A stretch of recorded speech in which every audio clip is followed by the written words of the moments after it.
Bom dia a todos, graças a Deus, mais uma oportunidade de estarmos aqui reunidos para aprendermos da palavra do Senhor e louvar o seu santo nome. Vamos iniciar a nossa escola bíblica com oração e depois iremos para o tempo de louvor. Oremos.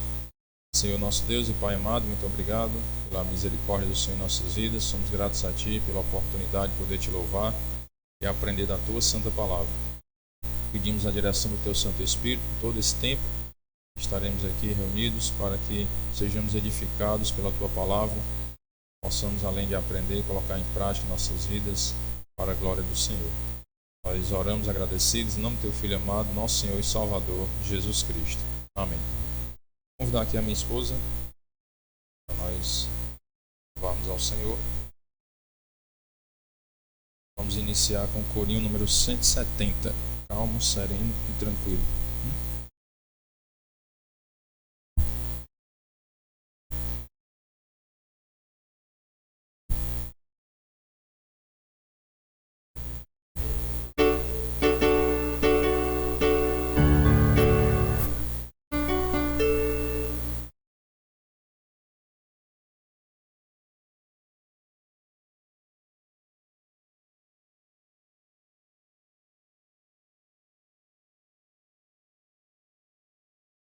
Bom dia, irmãos.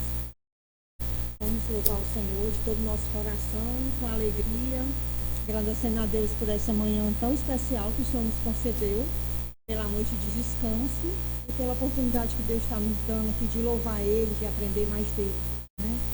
Que o Senhor Deus esteja falando aos nossos corações, que esse louvor seja totalmente para a glória dele.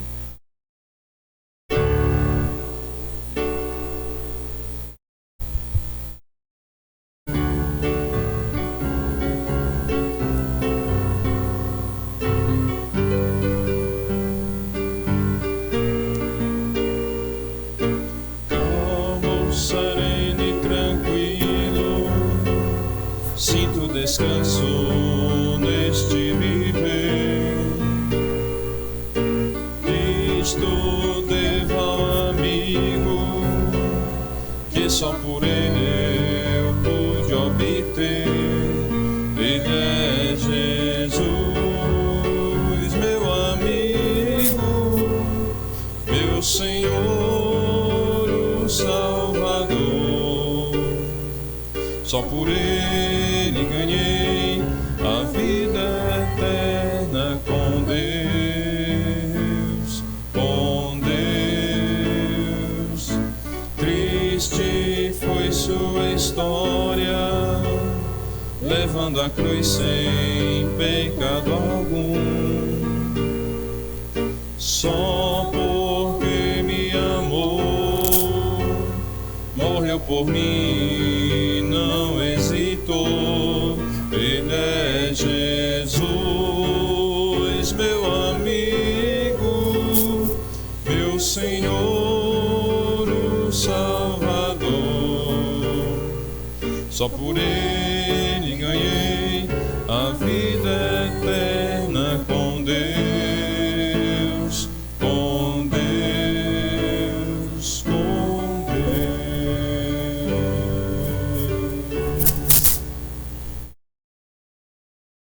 Próximo louvor, número 196, Bem-aventurado.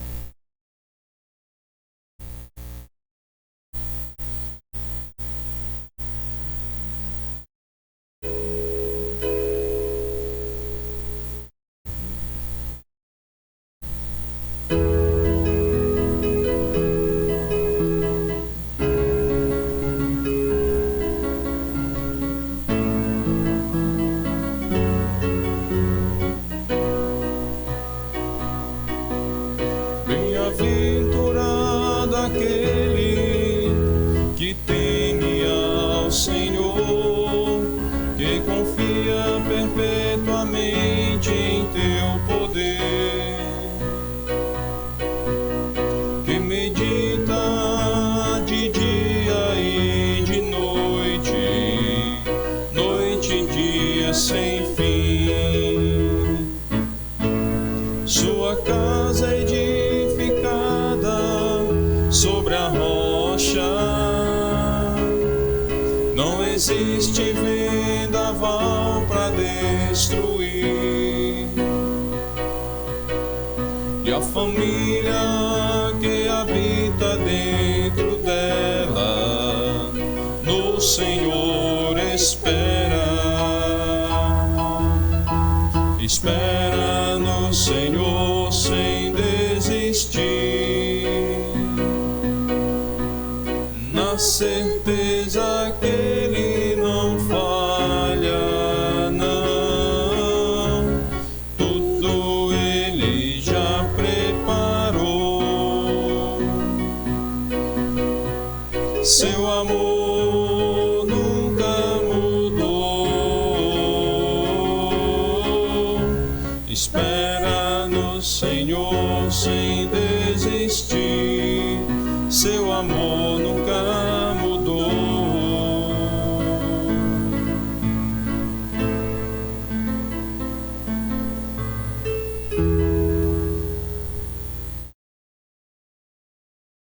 Próximo corinho, número 202. Se o meu povo.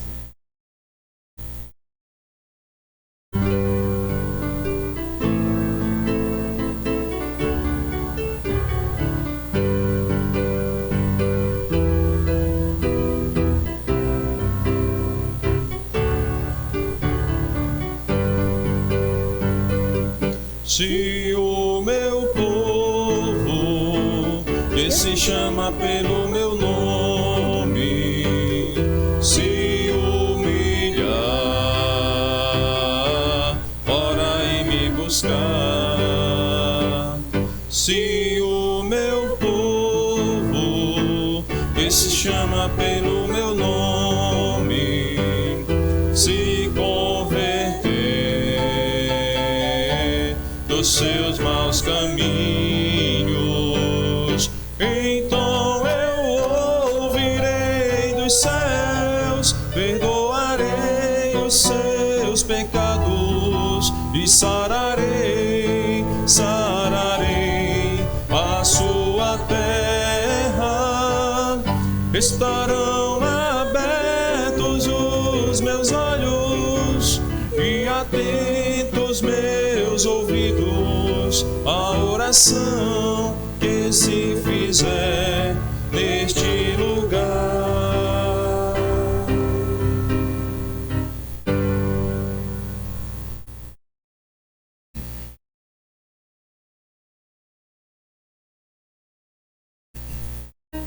Vamos concluir o tempo de louvor com o corinho 237. Em espírito e em verdade.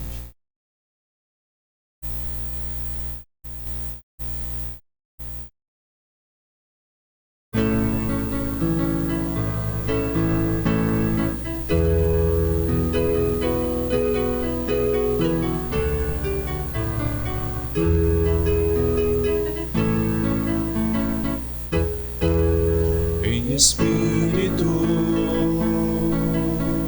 em verdade, te adoramos, te adoramos. Em espírito, em verdade, te adoramos, te adoramos.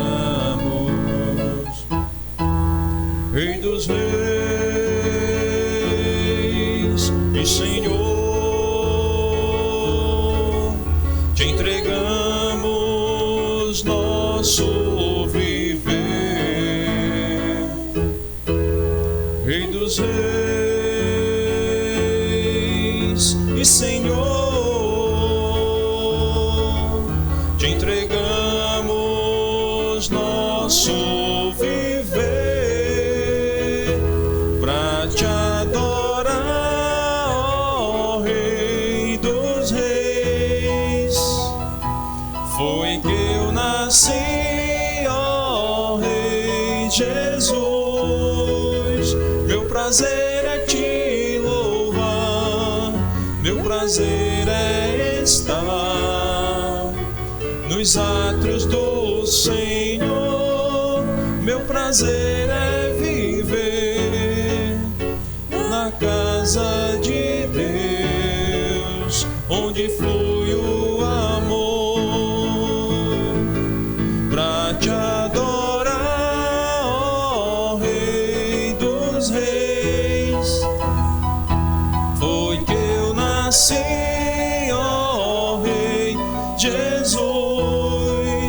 Meu prazer é te louvar, meu prazer é estar nos átrios do Senhor.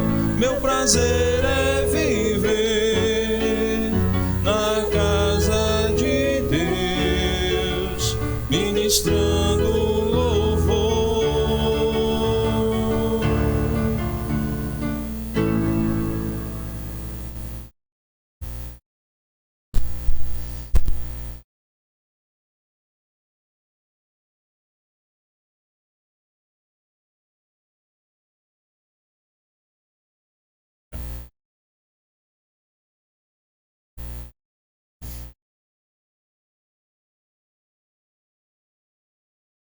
Bem, irmãos, nós vamos para a meditação na palavra do Senhor.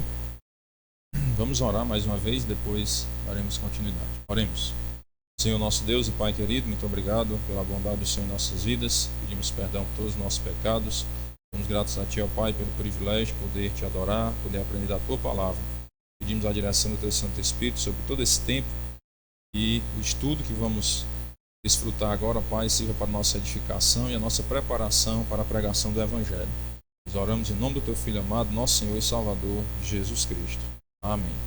Meus irmãos, como eu havia falado semana passada, nós vamos iniciar hoje um estudo no livrinho Levando as Boas Novas, que é uma espécie de preparação para que você possa ser capacitado para evangelizar outras pessoas e seguindo assim um livro, né, um estudo dirigido. Então, quem tiver interesse de aprender para ensinar a outras pessoas, a minha esposa vai entregar aqui o livrinho Levando as Boas Novas, né? Eu digitei ele, fiz algumas alterações do livrinho original por questão de concordância, né, para que possa ficar mais claro da gente entender na nossa linguagem atual. E coloquei também as respostas. As respostas estão em letra azul.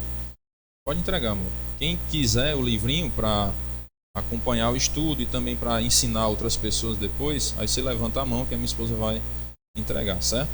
Irmão, é obrigado eu receber, é obrigado eu ensinar os outros? Não, é entre você e Deus, né? Então são as pessoas que realmente sentem esse desejo de ensinar outras pessoas, de levar o estudo da palavra de Deus para outras pessoas. Então aí nós colocamos já as perguntas, as respostas, e aí você vai poder acompanhar tudo direitinho, certo? Eu vou compartilhar com vocês aqui também na tela, para que todos possam compreender aí melhor.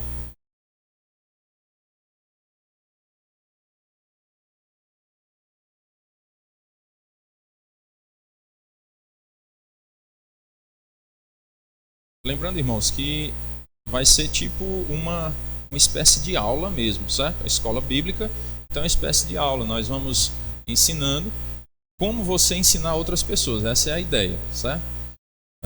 Alguém ficou sem receber? Conta certo, olha aí. Então, é uma espécie de seminário, vamos dizer assim, é um mini seminário na igreja. Nós estamos querendo preparar vocês para ensinar o Evangelho a outras pessoas, proclamar o Evangelho. Então vai ficar aberto a perguntas, certo? Se vocês tiverem alguma dúvida com relação ao que for ensinado, aí vocês vão perguntando e a gente vai tentando esclarecer essas dúvidas, certo? Tem dois aí? Tem dois ali. São 3 folhas, né? Eu tentei sintetizar a ideia de não ficar um material muito grande para não ficar difícil de vocês transportarem, né? Vocês podem dobrar o meio, se quiser, também, quando for colocar dentro da Bíblia, né? Dobrar o meio, fica melhor de transportar dentro da Bíblia, certo? Essa foi a maneira mais compacta que eu consegui fazer. São 3 folhas, mas na verdade são 5 páginas, certo? Tem a numeração no canto inferior direito, vai ter a numeraçãozinha lá, página 1, página 2, 3, 4 e 5. São 8 lições. E nós iniciamos aqui com uma introdução, né? Geralmente nós, quando vamos iniciar algum estudo desse tipo, nós fazemos uma oração breve, certo? Porque geralmente nós vamos fazer um estudo desse com uma pessoa que ou é nova convertida, ou então ainda está começando a caminhada cristã, no sentido de ouvir o Evangelho. Ele está começando a ouvir o Evangelho, mas quer aprender um pouco mais. Aí nós iniciamos com esse estudo, certo? Isso aqui não é estudo avançado de teologia para as pessoas ficar preparado para ser um pastor, não, certo? Muito menos uma pastora, né? Então, esse aqui é um estudo simples, inicial, para quem está começando no Evangelho, está tendo os primeiros passos ali em contato com a Bíblia. Inclusive, tem pessoas que a gente começa esse estudo, eles não sabem nem encontrar os livros da Bíblia. Aí a gente aproveita para ensinar, ir lá no sumário da Bíblia, né? Lá no índice, e aí vamos ensinando. Olha, você vai lá no índice, aí olha lá a página, né? Procura o livro, olha a página. Então, no início, as pessoas vão encontrando os livros da Bíblia dessa forma. Eles não têm ainda aquele conhecimento da sequência dos livros e não sabem encontrar ainda como nós já temos costume encontrando, né? Colossenses, Novo Testamento, depois do Evangelho de João, lá na frente. Aí a gente já vai quase em cima, né? Então, a pessoa que está começando, ela não sabe ainda encontrar. E a gente ensina lá pelo sumário ou índice, conforme algumas Bíblias, certo? E aí vai orientando como eles encontrarem os livros da Bíblia. E tem que ser, como eu estava falando, né? Quando você vai começar o estudo com essa pessoa, você vai fazer uma oração breve, rápida e objetiva, certo? Cuidado para não fazer orações muito longas. Eu vou iniciar um estudo desse, vou fazer uma oração de meia hora, com muitos detalhes, né? Eu vou orar pelo meu primo, meu irmão, a minha tia, o meu pai, o meu sobrinho que está doente, não sei aonde, não sei o que, o pastor que foi para Cabo Verde, o outro que está em Portugal. Cuidado, tá? E se você faz uma oração muito longa no início, você acaba às vezes assombrando a pessoa. Rapaz, eu não sei nem orar. Tá vendo você orar de jeito aí não. A pessoa vai passar a ficar com vergonha de orar. Ela vai ficar inibida, coibida, porque não, se eu for orar que eu passar vergonha, porque o irmão aí ora muito bonito, né? Ora pelo povo tudinho. Então cuidado, né? Você está lidando com uma pessoa que não tem costume com o Evangelho. Ele não tem costume de passar 10 minutos orando. Tem muitos crentes que não tem, né? Imagine alguém que está começando a ouvir o Evangelho. Eu faço uma oração curta, objetiva. Principalmente eu oro pedindo sabedoria para entender, né? Pedindo sabedoria para que Deus dê sabedoria para que o estudo seja claro e a pessoa possa compreender a palavra de Deus. Em nome de Jesus que eu oro, amém. Pronto. Não precisa a gente orar pelos familiares tudinho nessa hora. Então, às vezes, irmão, nós temos que ter um certo cuidado também até na oração, né? Às vezes eu vou orar para o almoço, vamos supor, né? Vou orar pela comida. Aí eu oro pelo primo, o parente, o vizinho, não sei quem, tudo, né? Meia hora de oração. Na hora do almoço, não, ali você tira outro momento para você orar para aquelas pessoas, né? Na hora do almoço você vai orar pela comida. Mas também não é dizer só assim, Senhor, obrigado pela comida, Jesus, amém, né? Certo? Mas lembrar de ter o foco nas coisas do que nós vamos fazer. Então, vai começar um estudo desse com alguém, faz uma oração breve, bem objetiva, pedindo principalmente sabedoria e iluminação do Espírito Santo para compreender a palavra de Deus, tá bom? Aí nós vamos aqui a capa, né? Capazinha, nas boas novas. Essa figura representa as boas novas. Você dá a boa notícia para alguém, mãos dadas, e esse símbolozinho aqui atrás é como se fosse simbolizando a cruz, né? As boas novas é a cruz de Cristo, ou seja, que Cristo morreu por nós para nos dar a salvação, tá bom? Esse livro, só para lembrar, não é de autoria minha, certo? Eu não sou o autor desse livro, é o pastor Felipe Sturck que elaborou esse livro da Escola Discipular, né? E aí ele coloca lá que é a Revista das Igrejas Bíblicas e Evangélicas, e aqui é o livro do professor, tá bom? Já tem aí as respostas. Não sei, vocês podem acompanhar aí no livrinho, né? E quem não tiver pode acompanhar aqui também na tela, certo? Deixa eu só colocar aqui. Eu tô gravando para que se alguém quiser depois, eu tenho que colocar na tela lá o que está aparecendo. Só um minuto.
Então, nós iniciamos fazendo a leitura, né, do que tem aí, levando as boas novas. Todo mundo gosta de boas notícias. Os preços baixaram, o meu time ganhou, o salário aumentou.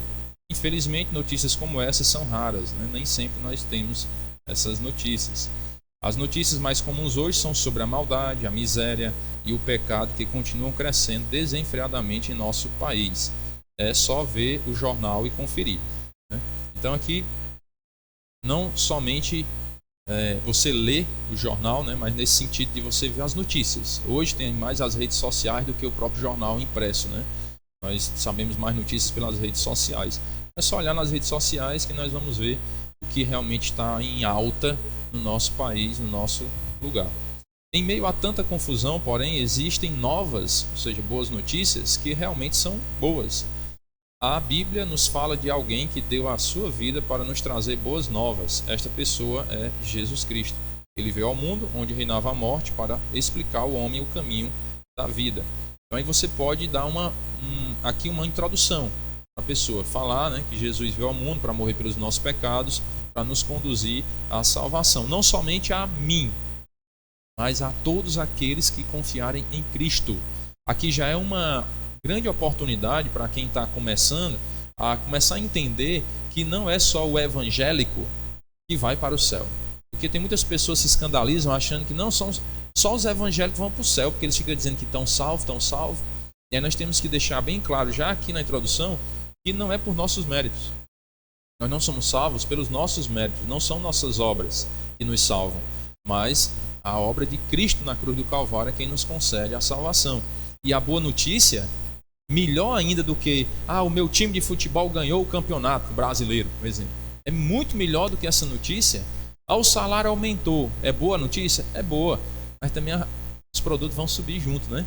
Então tem os efeitos colaterais. Quando o pessoal fala assim, o salário vai subir, aí já começa a aumentar. Aí quando o salário sobe, eles aumentam de novo. Não é assim?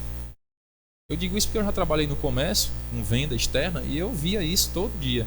Todo dia. Eu disse, rapaz, subiu por quê? A culpa é do salário. O salário subiu, então tudo sobe. E às vezes a gente se ilude achando que o salário subir é uma grande vantagem. Depende. Depende muito. Porque às vezes o salário sobe, mas o poder aquisitivo diminui. Irmão, não entendi. Como é que eu ganho mais e o meu poder aquisitivo é menor? É menor porque é o seguinte, vou dar um exemplo bem prático. Você, por exemplo, tem um salário de R$500 e um bujão de gás você paga 40. Aí o seu salário é 1.000 e o bujão de gás é 100. E aí, foi vantagem? Comparando ao bujão de gás? Não, porque antes, quando o seu salário era 500, você pagava 40. Então, se o seu salário dobrou para 1.000, o bujão de gás tinha que ter dobrado para 80. E agora você está pagando 100. Então, não foi vantagem subir o salário. Irmão, então quer dizer que era melhor ter ficado ganhando 500 como salário mínimo? Depende, né? Então, em algumas situações, irmãos, é até desvantagem subir o salário. E a gente se ilude, né? O salário subiu, beleza. Tá bom, você agora vai poder comprar menos coisas. Porque o ramo industrial, comercial, eles são muito espertos, sabidos. E eles vão acabar subindo os produtos com uma taxa uma margem, uma porcentagem maior do que o aumento do salário mínimo. E acaba, às vezes, o ser humano sendo iludido, achando que está ganhando mais dinheiro, ele está só contando mais dinheiro. Mas o que ele está consumindo acaba sendo menos, porque o poder aquisitivo foi diminuir. Né? Mas não é aula de educação financeira. Né? Só para a gente ter uma noção da realidade. Então, muito melhor do que essas notícias que nós atribuímos como boas hoje, é a notícia da salvação. É que nós, seres humanos, temos uma oportunidade de morar no céu. Então esse é o foco, né? Não vai falar de educação financeira lá no estudo, não. Aqui é porque nós estamos numa escola e às vezes a gente abre os parênteses para algumas coisas. Então aqui nós observamos que Cristo é a boa notícia. Esse é o objetivo de levar esse estudo para as pessoas, levando as boas novas, as boas notícias, as verdadeiras boas notícias, que é Cristo, o Salvador do mundo. E aqui você já faz uma introdução para mostrar que Jesus é quem salva, realmente. É nosso desejo que você saiba como encontrar a vida abundante e eterna que Deus deseja lhe dar.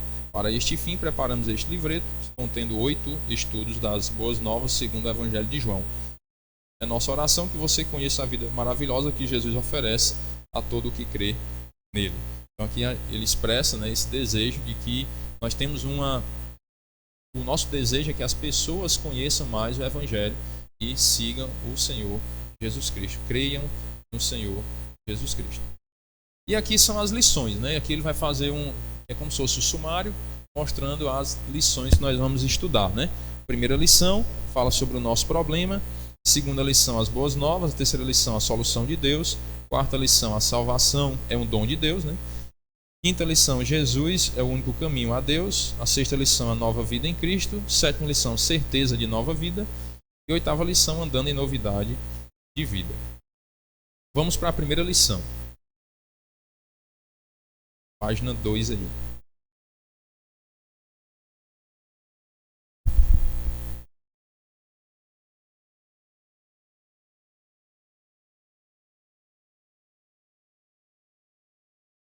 O nosso objetivo é a cada domingo ensinar uma lição, certo? Esse é o objetivo. Mas isso não quer dizer que nós vamos atropelar o conhecimento, porque temos que ver uma lição em cada domingo. Não. Esse é o objetivo, é o nosso planejamento, mas fiquem à vontade para fazer perguntas, irmãos. Porque aqui vocês têm que tirar todas as dúvidas com relação a esses versículos, a esses textos, algumas perguntas que podem surgir, ou que você já teve dúvida, ou que alguém já te perguntou. Então aproveitem para tirar todas as dúvidas, certo? Porque quando você estiver lá fazendo estudo com alguém, aí nós não vamos estar lá junto para tirar essa dúvida na hora. Então se você tem alguma dúvida, pergunte, tá bom?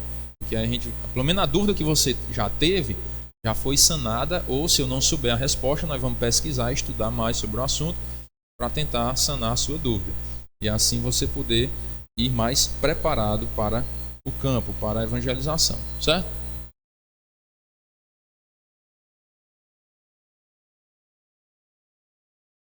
Vou aumentar mais aqui a fonte.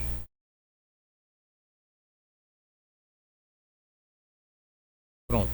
Seguinte, primeira lição, o nosso problema. Nesta lição veremos qual é a nossa situação diante de Deus. Nós vamos observar como é que Deus nos vê, né? Qual a nossa situação diante dele. E aí esse estudo é bem interessante, que ele vem sempre mostrando assim as referências e faz uma pergunta. Geralmente ele mostra qual o texto bíblico eu tenho que ler e depois me faz uma pergunta, certo? Então deixa eu só ajeitar aqui de novo, porque senão na gravação não vai ficar mostrando o texto bíblico.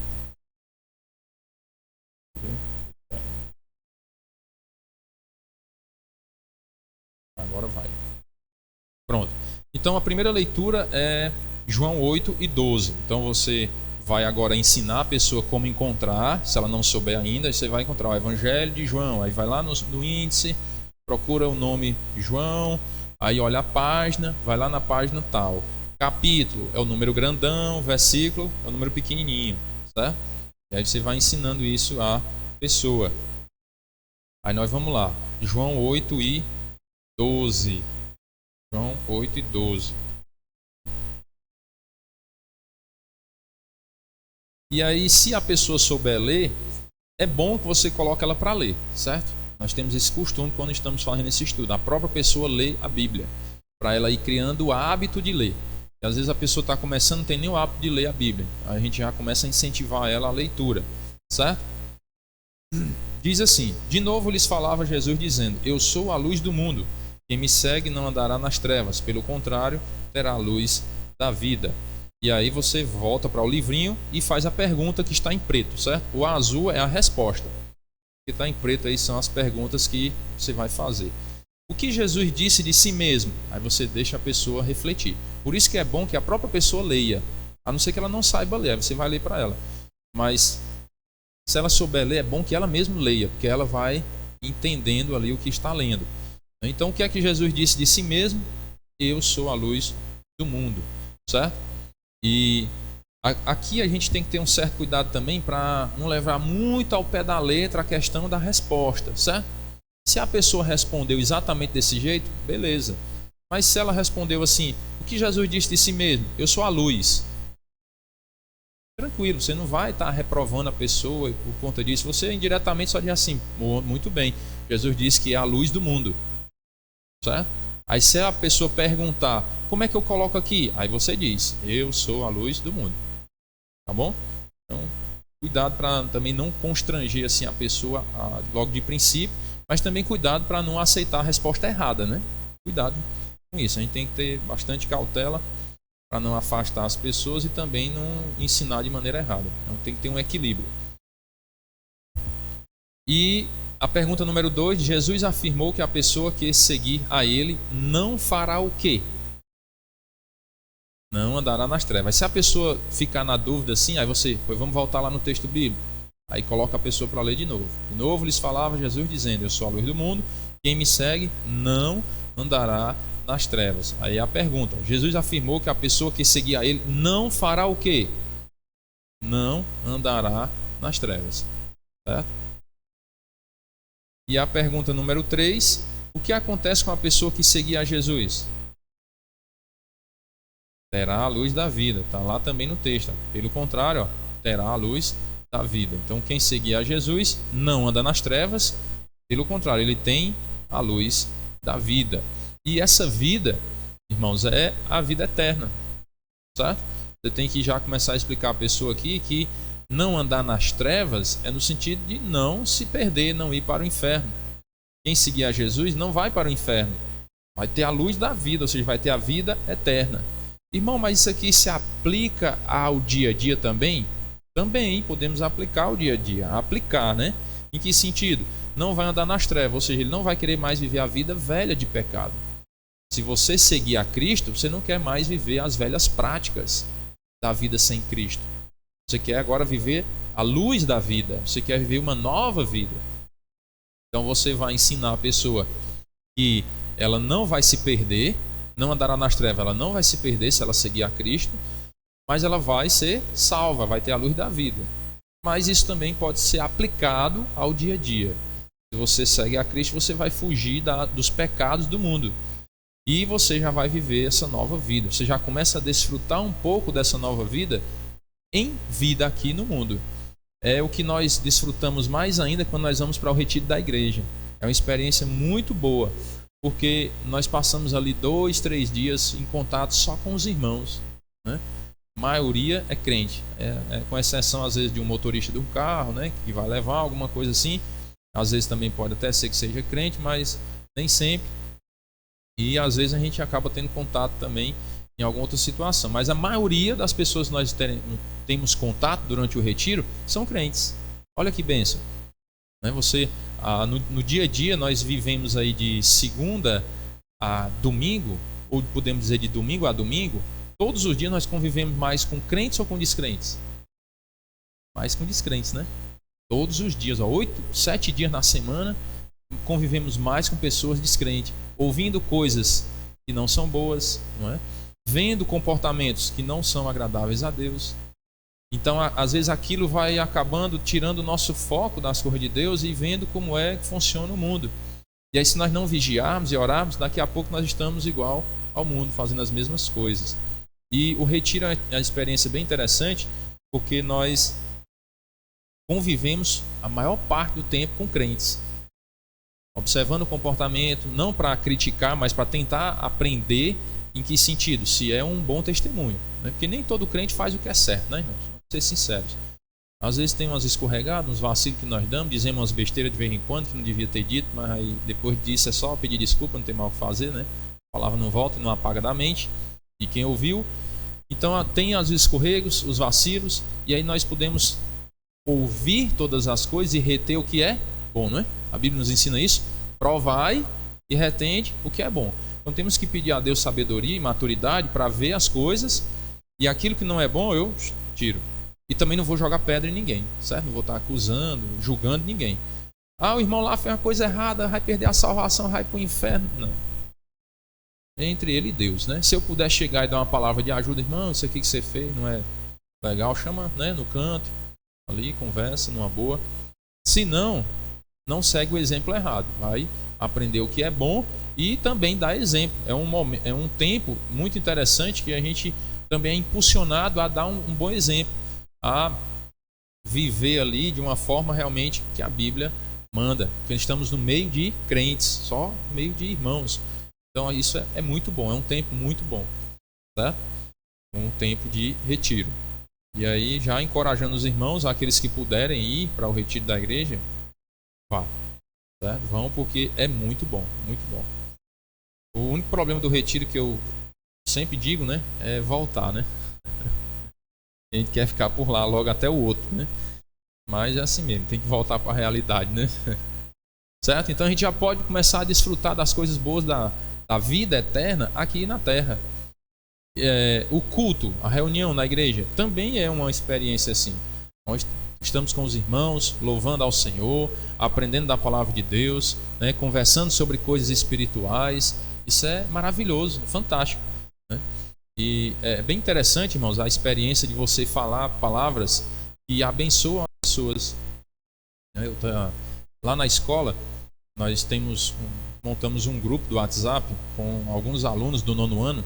Eles estão com um projeto de fabricar dindins para vender, para ganhar dinheiro, para ir para a excursão deles do 9º ano, né?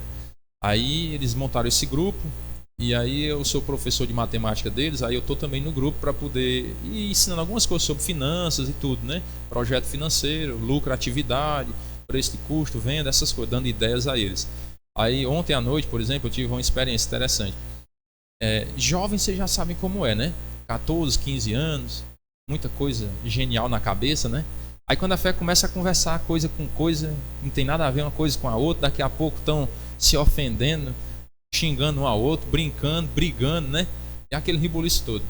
Aí eu digo, eu vou fazer uma experiência para ver se a palavra de Deus tem poder, né? Como nós vimos ontem, né? Que a gente já sabe que tem. Mas é muito bom quando você tem essa prova. Você vê isso acontecendo.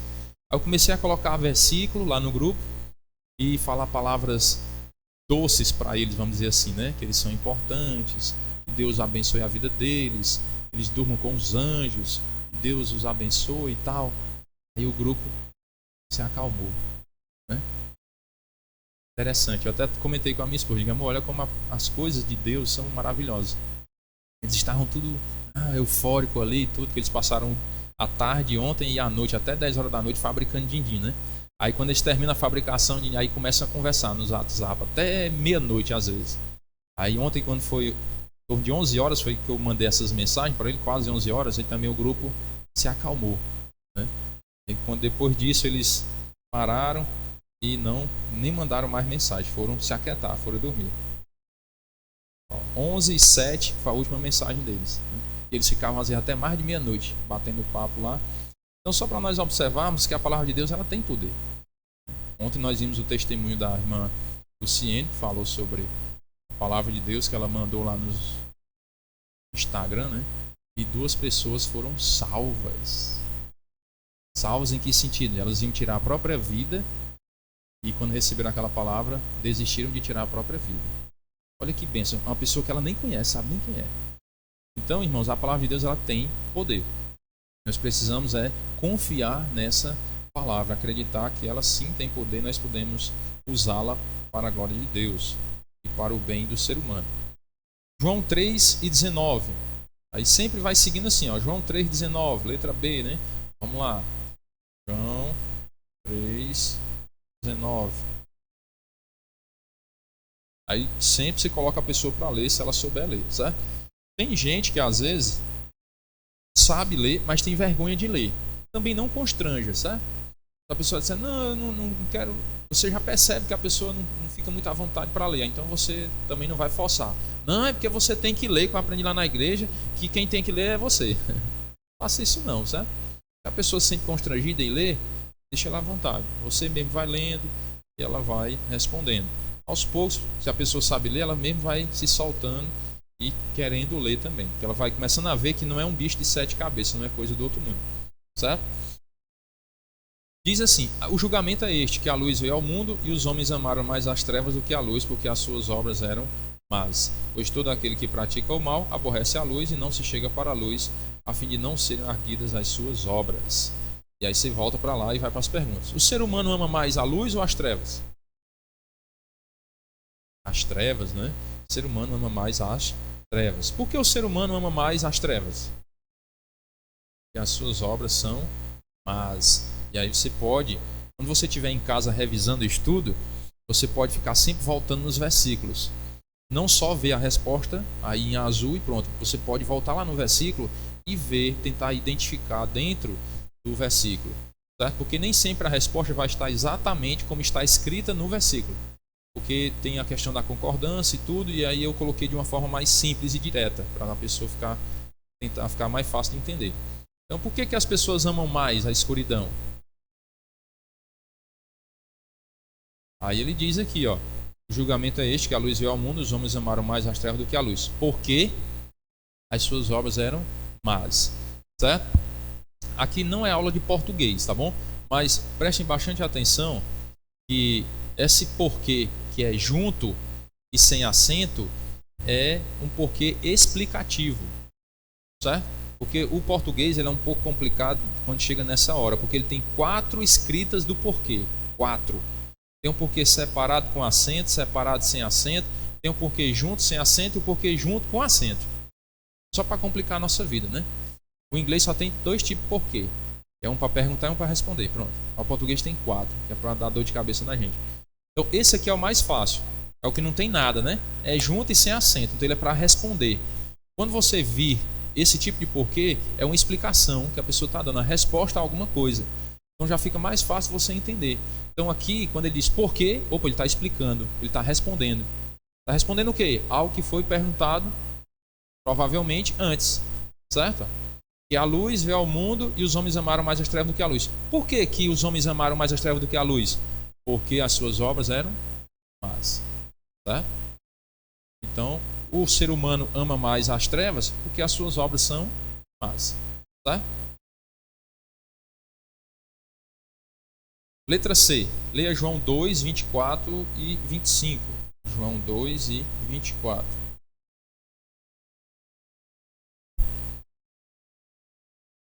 Vamos ler também o 23, certo? Para a gente entender aí o contexto. João 2 e 23. Estando ele em Jerusalém durante a festa da Páscoa, muitos, vendo os sinais que ele fazia, creram no seu nome. Preste bastante atenção nisso. Ó. Estando ele em Jerusalém, ele quem? Jesus em Jerusalém durante a festa da Páscoa, muitos, vendo os sinais, os milagres, né, que Jesus fazia, creram no seu nome. Ah, eu creio em Jesus então. Ah, tá certo. Mas, e aí vem uma classe gramatical aqui, as conjunções, se eu não estiver enganado, e aqui é uma conjunção adversativa. Né? O mais, ele dá uma ideia de oposição, uma ideia contrária ao que foi falado antes. Entenderam? Mas, porém, todavia, entretanto, contudo, são conjunções adversativas, da ideia contrária. Então, o que é que aconteceu aqui? Ó? As pessoas creram em Jesus, né? Não creram? Beleza. Mas, aí você já fica atento. Quando você observar essas conjunções adversativas, são ideias contrárias, você já fica atento. Opa, creram em Jesus, mas algo aconteceu contrário a isso. Uma ideia contrária. Crer em Jesus é uma coisa boa? Sim, mas o que aconteceu ali não foi tão bom assim. Agora eu não entendi foi nada, né, irmão? Não se preocupe, você vai entender. Eu estou só querendo trazer a ideia de vocês para vocês começarem a compreender a interpretação bíblica com base nessas palavras, porque são palavras-chave, no sentido de que já te dá um norte do que é que vai acontecer. Você vai lendo aqui um texto, mas, opa, um alerta. Vem uma ideia contrária agora, que é uma conjunção adversativa. Tem uma ideia contrária. As pessoas creram em Jesus, uma coisa boa. Mas o próprio Jesus não se confiava a eles. Olha aí que interessante. As pessoas creram em Jesus, mas Jesus não se confiava a eles. Então essa crença, essa fé, não foi a fé verdadeira. Vocês estão entendendo o que é que essa palavrinha mais já dá para você interpretar? Porque crer é uma coisa boa, mas se Jesus não se confiava a eles, é porque eles na verdade não creram. Entenderam a ideia? Por que Jesus não se confiava a eles? Aí de novo, porque junto se assenta, a explicação. Porque os conhecia a todos. Por isso que Jesus não se confiava àquelas pessoas, porque Jesus conhecia o interior delas, conhecia elas de verdade. Sabia que essa crença aqui do versículo 23 não era verdadeira. Por isso que Jesus não se confiava a eles. E ainda continua. E não precisava de que alguém lhe desse testemunho a respeito do homem. Explicando de novo. Por que Jesus não precisa que alguém lhe fale a respeito do ser humano? Explicação. Porque ele mesmo, Jesus, sabia o que era a natureza humana. Certo? Aí nós voltamos para lá e vamos fazer as perguntas. Eu estou fazendo essa explicação, irmãos, um pouco técnica, às vezes, né, sobre a interpretação, um pouco de dicas de língua portuguesa, porque isso vai entender vocês a entender melhor e poder explicar lá para as pessoas. Certo? É necessário isso também. Não é aula de língua portuguesa, não. É porque eu já dei aula de língua portuguesa, mas não sou professor de língua portuguesa, não. Jesus conhece o ser humano no seu interior? Sim. Por quê? Porque está lá escrito. Ó. O próprio Jesus não se confiava a eles porque, a explicação, porque os conhecia a todos. E ele mesmo sabia o que era a natureza humana. Está vendo os dois porquês? Ó? Porque junto se assenta, está explicando de novo. Ó. Porque junto se assenta, explicando de novo. Entendeu? Você lê um texto e você encontrou um porquê junto sem acento. Opa, aqui tem uma explicação de alguma coisa. Entenderam a ideia? Então é muito importante você pegar essas dicas. Porque aí quando você começar a ler a Bíblia, você já vai conseguir interpretar de uma forma mais fácil. Porque junto sem acento é a explicação. Então já fica mais fácil você encontrar a resposta a alguma pergunta. Tá? Então Jesus conhece o homem no seu interior? Sim, com certeza. Podemos esconder nossos pensamentos e ações de Jesus como escondemos de outros? Não podemos esconder. Porque ele conhece o nosso interior. Eu não preciso falar para que Jesus saiba. E de onde foi que você tirou isso, irmão? Do texto. Aí. Porque ele conhecia a todos e porque ele mesmo sabia o que era a natureza humana. Apesar que ninguém falasse sobre o ser humano para Jesus, não. Porque ele sabe tudo já. Certo? O diabo, ele só sabe aquilo que nós falamos. Que nós pensamos, ele não tem poder de sondar a nossa mente. Certo? Se você quer falar algo em segredo para o diabo não saber, não fale. Só no pensamento entre você e Deus. Porque se nós falarmos, aí o diabo fica sabendo. Por quê? O diabo está em todo lugar ao mesmo tempo, ele é onipresente igual a Deus? Não, é os fuxiqueiros dele, né? Que são os demônios. Certo? Os demônios estão por aí, ó, soltos, no meio do mundo. Então eles escutam e fuxicam lá para o chefe deles. Certo? São os fuxiqueiros. Então, se você não quer que o diabo saiba de alguma coisa, não fale, só pense. É por isso, irmãos, que às vezes, em alguns estudos eu já falei para vocês, né? Tem algumas situações, irmãos, que é melhor a gente ficar calado. Certo? Nós não precisamos falar em tudo ou sobre tudo. Às vezes é melhor ficar calado. Em algumas situações, né? Dependendo da situação. Irmão, e qual é a situação que eu devo ficar calado, que eu devo falar? Peça sabedoria a Deus, porque você tem o Espírito Santo e ele vai te dirigir. Certo? Não existe uma regra de eu lhe dizer aqui, nessa situação fique calado, nessa situação fale, porque cada situação é cada situação. Tá? Só Deus para dar sabedoria. Letra D, né? João 8 e 34. João 8 e 34. João 8,34 diz assim: replicou-lhe Jesus, em verdade vos digo, todo o que comete pecado é escravo do pecado. Irmãos, a interpretação bíblica é muito interessante. Às vezes uma palavrinha só, às vezes um artigo que é o o, a, os e as, são os artigos, né, definidos. Uma, uns e umas, são os artigos indefinidos. Uma palavrinha dessa diz às vezes muita coisa sobre o versículo. Porque olha a chave do entendimento do versículo. Que às vezes as pessoas se enganam e dizem assim: não, mas eu nunca matei, nunca roubei, nunca fiz mal a ninguém, né? Certo. Mas você já cometeu algum tipo de erro na sua vida? Algum. Nem que tenha sido há 50 anos atrás. Já? Pronto. Olha o que é que o versículo diz. Todo o que comete pecado é o quê? Se é todo, é todo. São todos. Você cometeu o pecado uma vez na vida só. Um pecado só. Uma vez. É escravo do pecado. Não tem esse negócio de, não, mas só foi uma vezinha que eu só tenho uma mentirinha pro bem. É pecado? É. Acabou. É escravo do pecado. Uma palavrinha. Todo. Então são todos, não tem exceção. Tá? Por que Jesus não era escravo do pecado? Porque ele nunca pecou. Ele nunca pecou. Por isso que ele não era escravo do pecado. Por isso que ele foi o único que pôde morrer para salvar a raça humana. Porque um escravo do pecado pode salvar alguém? Não pode.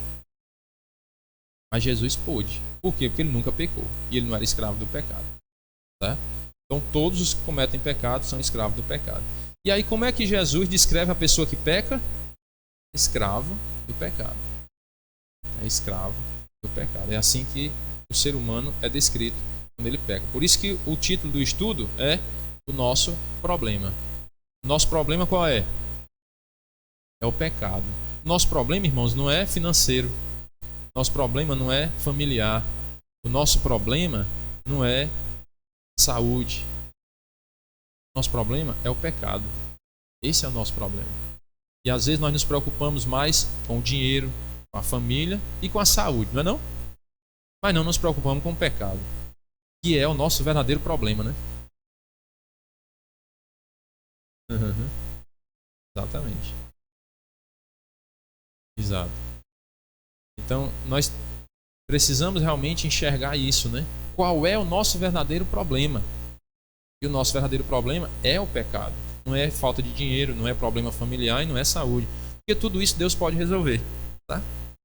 Deus ele tem poder para nos providenciar um meio de ganhar dinheiro. Deus tem poder para resolver todos os nossos problemas familiares. Deus tem o poder para nos dar saúde se Ele quiser. Ele pode fazer tudo.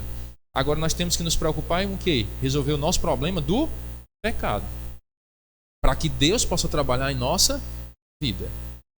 Certo? Porque se eu achar que não, minha vida tá boa, não, né?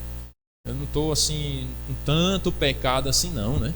Às vezes a gente se cai nesse engano e achar que não tenho tanto pecado não. Mas tem pecado? Tem. Pois trate. Resolva o problema do pecado. Porque aí Deus ele não trabalha nesse coração orgulhoso de achar que está tudo bem. Não, minha vida espiritual tá beleza, né? Beleza. Vocês lembram daquela história do homem rico que estava guardando as coisas no celeiro? Lembra? E aí ele diz, come, bebe, folga e regala-te, porque agora você tem muitos bens, né? Porque ele encheu o celeiro, tinha muita comida e tal. Aí a Bíblia diz o quê? Chama ele de quê? Louco. Mas irmão, como é que o cara que estava rico, né, com o celeiro tudo cheio de mantimento e tal, aparentemente até tinha saúde, que a Bíblia não fala que ele tinha doença, né? Subentende-se, vamos dizer assim. E a Bíblia chama ele de louco, porque ele não estava tratando o problema realmente da vida dele. Estava preocupado com outras coisas que ele achava que era um problema, que era a falta de comida, mas não era. O problema é o pecado, porque aí a Bíblia diz, louco, hoje te pedirão a tua alma. E o que tens preparado? Para quem será? Né? E aí, como é que fica? Então, muito cuidado, irmãos. Devemos nos concentrar em ganhar dinheiro, em cuidar da saúde, em cuidar da família para evitar problemas familiares? Sim, devemos. Mas esse não é o nosso maior problema. Tá? O nosso maior problema é o pecado. João 8:47.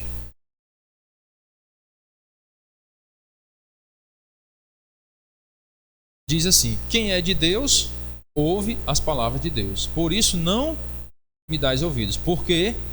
Olha a explicação de novo. Por que as pessoas não dão ouvido a Jesus? Não deram ouvido a Jesus?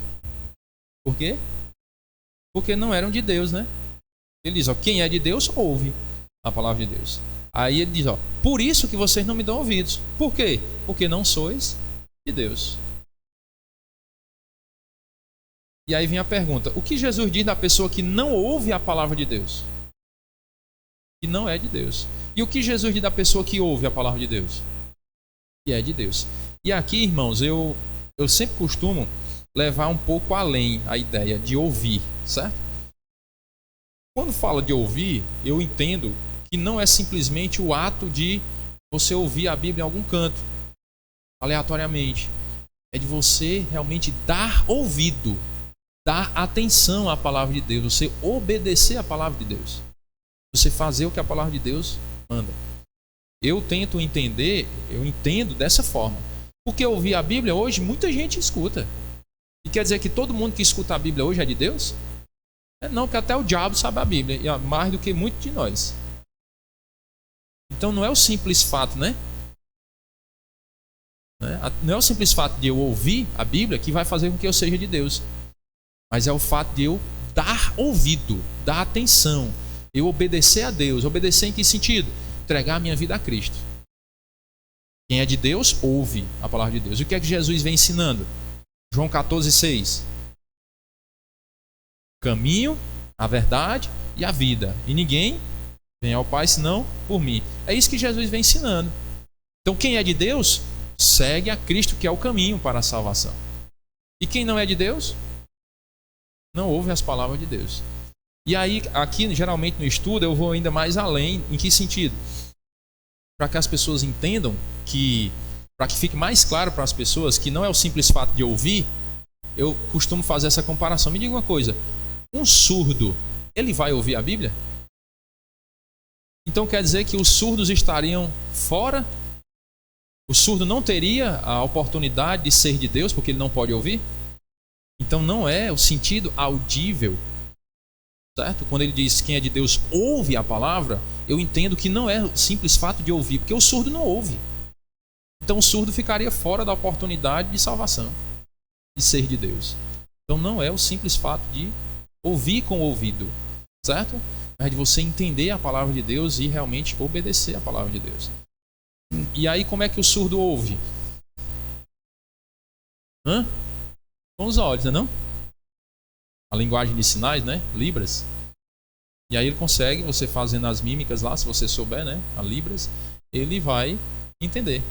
Então não é ouvir simplesmente, é entender a mensagem do Evangelho e se submeter à mensagem do Evangelho.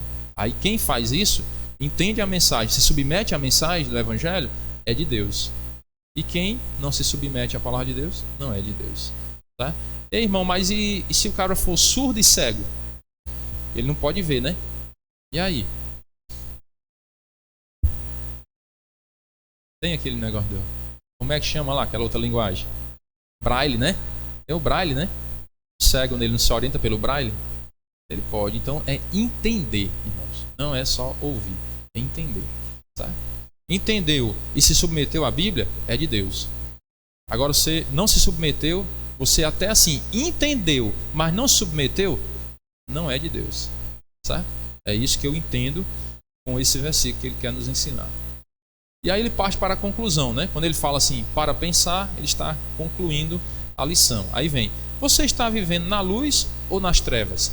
Aqui, irmãos, geralmente eu não dou tempo para a pessoa responder, para não constranger a pessoa, certo?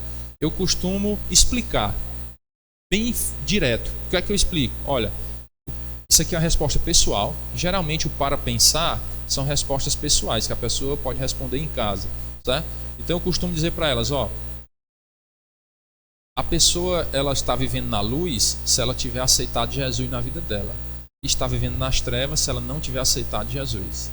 Certo? Essa é a explicação que eu dou para a pessoa poder saber responder. Porque geralmente a pessoa fica constrangida de escrever que está vivendo nas trevas. É constrangedor, né? Você escreve, não, estou nas trevas. Então eu costumo dizer, Quem está na luz é quem aceitou Jesus. Quem está nas trevas é quem não aceitou Jesus. Aí eu digo, olha, isso aqui é resposta pessoal. Você pode responder em casa, para deixar a pessoa mais à vontade, certo? E aí como é que você sabe? Eu já dei a resposta para ela. Como é que você sabe que está na luz? Porque aceitei Jesus. Aí eu digo para ela, você vai responder isso aqui dessa forma. Se você tiver aceitado Jesus, como é que você sabe que está na luz? Porque aceitei Jesus. Se a pessoa tiver respondido nas trevas, se ela for responder nas trevas, né? Como é que você sabe que está na treva? Porque não aceitei Jesus. Tá? Aí por isso que eu não coloquei a resposta aí, porque pode ser diferente, né? A pessoa, quando você for evangelizar lá, ela pode já ter aceitado Jesus ou não, né? E aí por isso que eu estou explicando para vocês a diferença, certo? Está na luz é porque aceitou Jesus. Está nas trevas é porque não aceitou Jesus ainda, certo? E geralmente na primeira lição nós deixamos esse versículo para eles meditarem, né? João 3:19.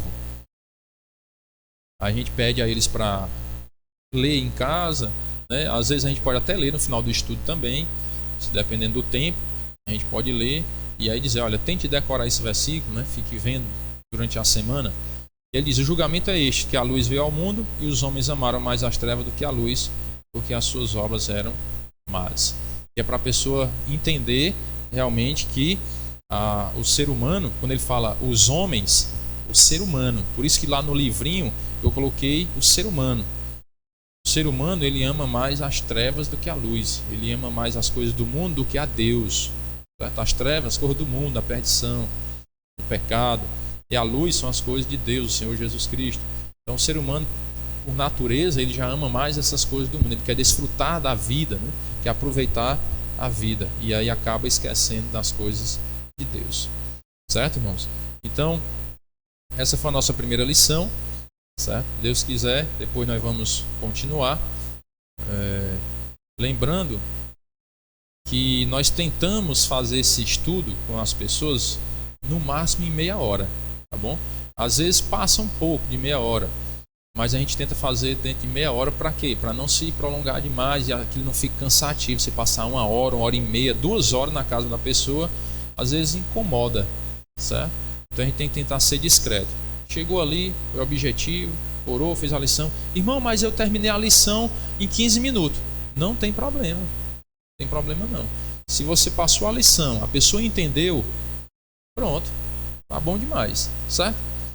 Então, é tanto que ontem de manhã eu fui revisar, né, tudo que eu digitei. Porque eu não revisei no mesmo dia, porque a gente tem o vício de leitura. Quando a gente digita que vai corrigir os erros na mesma hora, acaba passando também os erros, porque você tem o texto quase que decorado ali na mente, né? Então deixei passar uns dias, quando foi ontem de manhã eu fui revisar o texto. Aí encontrei 2 erros de digitação, né?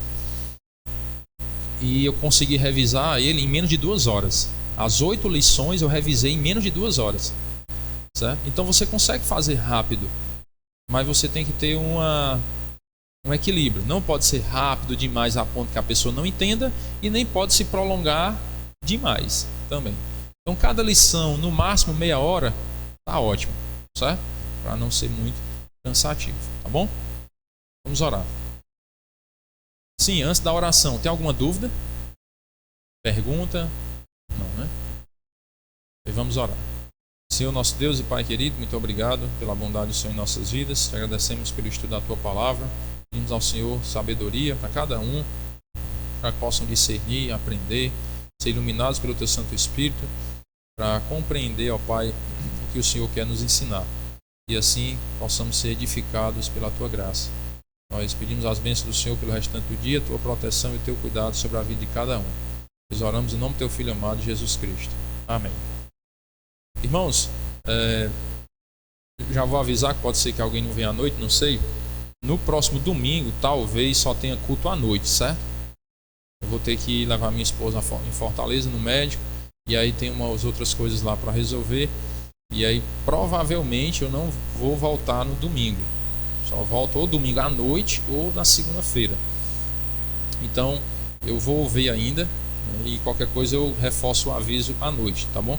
Se eu não vier no domingo, mas eu vou ver se eu combino com o irmão Edelso para ele vir fazer o culto domingo à noite, certo? Aí eu dou o resultado final no culto da noite. Bom dia a todos, Deus abençoe. Sim, antes eu queria falar para vocês, quem puder ajudar a gente a corrigir aqui uns folhetos, porque